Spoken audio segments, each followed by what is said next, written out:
Are you prejudiced? Because I know I am. I for sure am. I'll tell you about that in a minute, but I have to focus on the next portion of President Obama's clip regarding Russia. This is laughable. Let's go ahead and roll that tape. It will be helpful if Russia directs its focus on ISIL. And I do think that as a consequence of ISIL claiming responsibility for bringing down their plane, there is an increasing awareness on the part of President Putin that ISIL poses a greater threat to them than anything else in the region. All right. There's an increasing awareness in Russia that ISIS is a threat because their plane was brought down. An increasing awareness? Are you kidding me? And the fact that Russia wants to keep Assad in power, can I explain this to you? Forgive me. I ask your forgiveness. I apologize. I'm speaking with a bad tone in my voice. My wife would chide me. To you, the viewer, we agree. All right. So now I'll turn to this camera and I'll have a bad attitude towards Obama. Are you as ignorant of history as you seem to be, or am I going crazy? Most of the Sunni world, or most of the Islamic world, is Sunni. Okay, there's only 10 to 15% that are Shiite. The vast majority of Islamic terrorism in the world comes from the Sunnis. Okay, Assad is a Shiite, or it's actually a part of a small Shiite sect. So he's a minority in his country, ruling a majority. The religious majority that he rules is the hotbed for most terrorism in the world. Putin says, all right, let me get this straight. I watched what happened in Libya.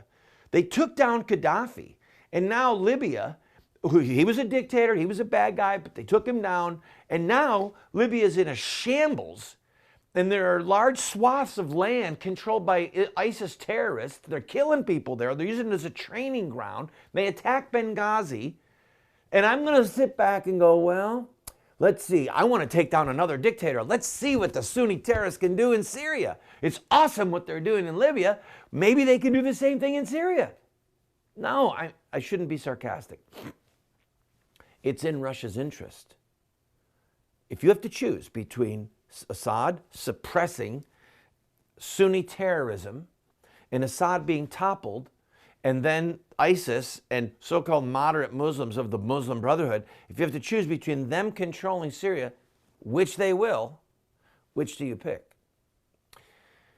Because Syria is not sending people to Europe, to Paris, to kill people. Did you know that Assad was educated in the West? Did you know that, if my memory is correct, he went to school in England? He was never supposed to be the leader of Syria. He had an older brother who died young, and that's what made him come in line for the throne, okay? So he actually has an affinity with a lot in the West. It's history that we don't have the time to look at. Russia is bombing the heck out of ISIS. Don't let Obama kid you. Go ahead and play that clip of Obama one more time, because it's the first one, right? Prejudice and discrimination helps ISIL and undermines our national security. And so even as we destroy ISIL on the battlefield, and we will destroy them, we will take back land that they are currently in. We will cut off their financing. We will hunt down their leadership.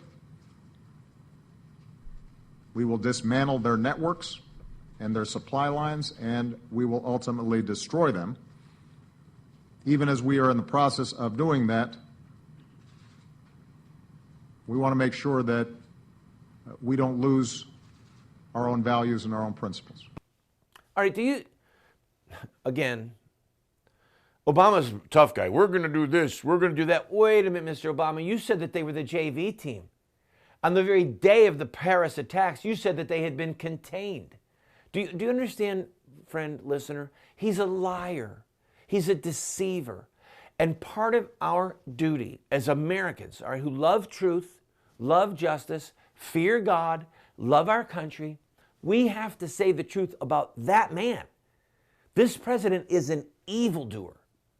And he is a deceiver. And it's hard for us. It's hard for us as Americans. We're generally a trusting people. it's hard for us to look at him and go, but why would he lie to us? I could think of 100 reasons, but the fact of the matter is, he is lying. And yes, I am prejudiced. I am prejudiced against Islam. Islam, if it had its way, would cut my head off, okay? And the devout Muslims that follow Muhammad and that follow Sharia law would cut my head off and a lot of your heads off. So you better believe I'm prejudiced against Islam, and I'm prejudiced against the Muslims who really believe that stuff. They're a threat to me. So yeah, I'm prejudiced.